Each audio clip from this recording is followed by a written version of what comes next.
10, 9, 8, 7, 6, 5, 4, 3, 2, 1,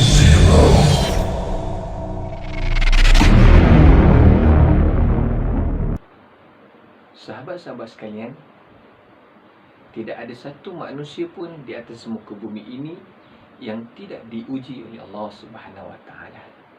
Tidak kira siapa pun dia, bahkan para nabi dan para rasul, mereka juga diuji oleh Allah Subhanahu Wa Taala.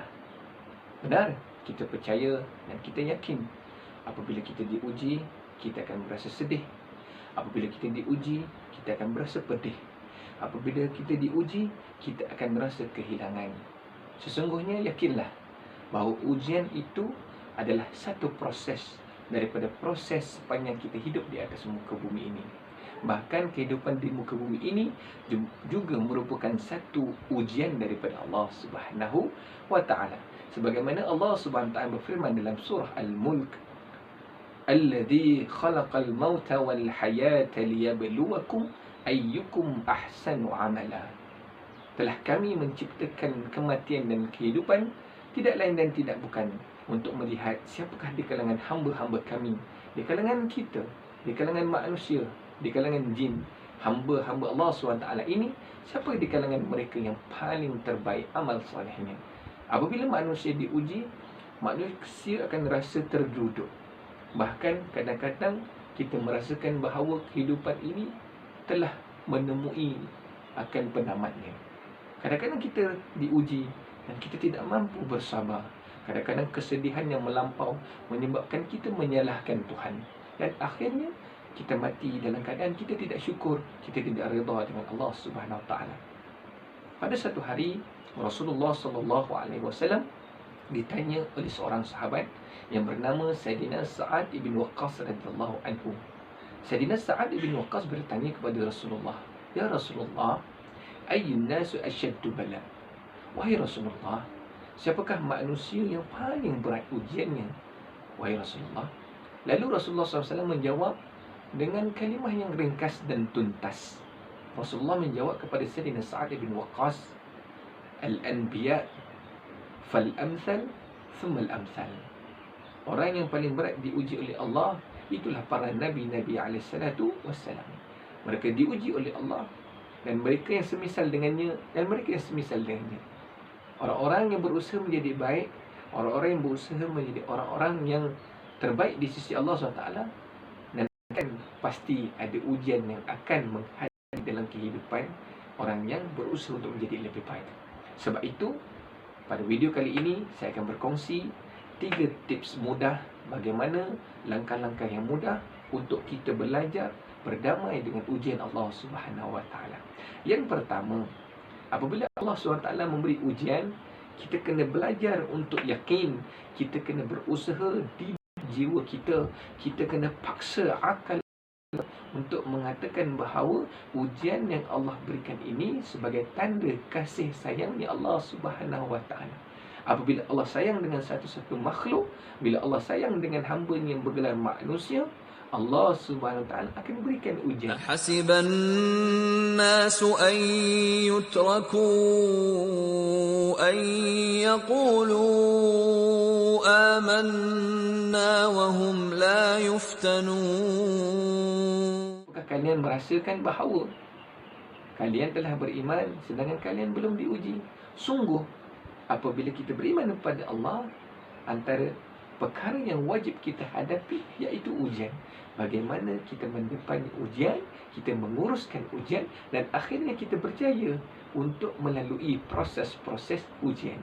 Yang pertama, apabila kita belajar untuk redha, belajar untuk menerima setiap ketentuan Allah, secara automatik otak kita, akal fikiran kita, jiwa kita akan berusaha untuk tenang. Ia pasti tidak mudah untuk tenang apabila diuji. Tetapi apabila kita didik diri kita, ajarkan hati kita, paksakan minda kita untuk fokus kepada kebaikan dalam setiap ujian yang Allah berikan, maka di situ langkah yang pertama Allah akan tunjukkan jalan-jalan keluar daripada setiap kesusahan dan ujian. Di sini adalah proses yang pertama. Dan kita yakin apabila Allah SWT menguji manusia, Allah sayang. Yang kedua, Allah SWT menguji manusia, Allah nak angkat makamnya di sisi, di kalangan hamba-hambanya yang terbaik. Setiap hari kita doa di dalam salat, kita akan menyebutkan dengan kalimah ihdinas siratal mustaqim siratal ladzina an'amta alaihim. Kita doa ini, kalimah ini sekurang-kurangnya 17 kali setiap hari di dalam salat yang fardu. Maka kita tertanya-tanya, siapa itu orang-orang yang benar? Siapa itu orang-orang yang berada di atas siratal mustaqim? Allah SWT menjawab, itulah mereka 4 golongan. Minan nabiyyin, para nabi Allah. Minas siddiqin, orang-orang yang benar. Minas syuhada, di kalangan orang yang mati syahid berjuang di jalan Allah. Minas salihin, di kalangan orang-orang yang saleh. Dan keempat-empat golongan ini, mereka tidak melalui proses kehidupan dengan mudah. Bahkan mereka diuji sehingga mereka redha, mereka syukur dan sabar, dan akhirnya makam mereka meningkat di sisi Allah Subhanahu wa taala. Hadirin sahabat-sahabat yang dirahmati Allah, langkah yang kedua, antara langkah mudah yang boleh kita ambil, yang boleh kita gunakan dalam proses kita berhadapan dengan ujian. Manusia tidak akan putus daripada ujian. Setiap pagi dia akan bangkit daripada tidur, pasti ada saja ujian yang dilalui sehingga dia akan tidur kembali.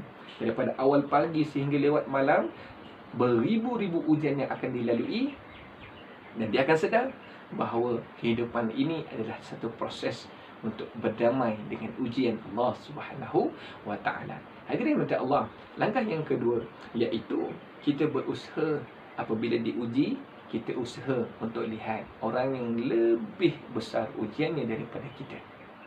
Lihat orang yang lebih banyak diuji daripada kita. Kita lihat orang yang lebih susah daripada kita. Andai kita ada anak-anak dan kita rasa anak-anak itu menyusahkan kita, anak-anak itu memberi banyak kerenah kepada kita, anak itu minta itu dan ini, merengek itu dan ini. Tapi lihat orang yang diuji dengan anak-anak yang sakit. Kita lihat mereka yang diuji dengan anak-anak yang terlantar di atas katil, yang terpaksa menggunakan pernafasan, bantuan oksigen dan sebagainya. Lihat bagaimana mereka terpaksa melayan kerenah anak-anak yang tidak mampu berjalan, tidak mampu makan sendiri, tidak mampu mandi dan menukar lampunya sendiri. Dan ketika itu kita akan rasa syukur, ya Allah, terima kasih ya Allah kerana telah memberikan aku anak yang sihat walafiat. Walaupun banyak kerenah, ya Allah, aku redha ya Allah, aku berdamai dengan kerenah-kerenah ini ya Allah.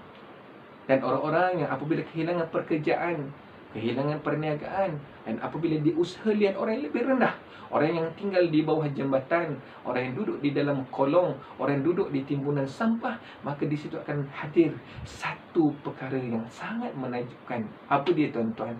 Itulah syukur pada Allah Subhanahu wa taala. Sebab itulah syukur ini antara proses untuk bersyukur, redha dengan ujian Allah, yakni melihat orang yang lebih besar ujiannya berbanding diri kita.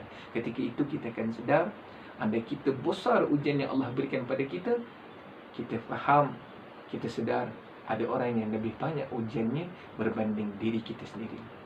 Hadirin mata Allah Subhanahu wa taala. Yang ketiga, langkah mudah untuk kita belajar bagaimana mendidik jiwa supaya redha dengan ujian Allah Subhanahu wa taala, iaitu memperbanyakkan doa. Rasulullah SAW antara manusia yang paling banyak ujiannya.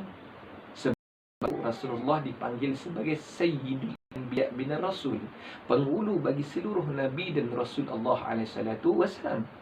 Tapi untuk mendapatkan makam yang setinggi itu, Rasulullah tidak pernah lupa, tidak pernah leka, tidak pernah jauh daripada syukur pada Allah SWT. Rasulullah SAW tidak pernah lepas daripada ujian yang pelbagai daripada Allah Subhanahu wa taala. Tapi apa yang Rasulullah buat? Iaitu menghampirkan diri kita kepada Allah dengan memperbanyakkan doa. Minta pada Allah, tidak ada kuasa yang mampu memberikan kita ketenangan, kebahagiaan melainkan Allah Subhanahu wa taala. Tidak ada perkara yang mampu membawa kita keluar daripada kegelapan kepada sebuah cahaya yang terang, melainkan dengan kehendak Allah SWT. Tidak ada perkara atau kuasa yang mampu menjadikan kita rasa daripada kesempitan kepada ketenangan, melainkan semuanya dengan kehendak Allah SWT. Sebab itu, dalam video ini, tips yang ketiga, langkah mudah untuk kita redha dengan ujian Allah, iaitu memperbanyakkan doa. Antara doa yang lazim Rasulullah SAW bacakan, sebutkan ketika Rasulullah ini, yang boleh kita ambil iktibar sama-sama, iaitu Rasulullah SAW sebut dalam sebuah hadis sebagaimana doa ini berbunyi, Allahumma rahmataka arju fala takilni ila nafsi tarfata'in wa aslih li sya'ni kullahu la ilaha illa.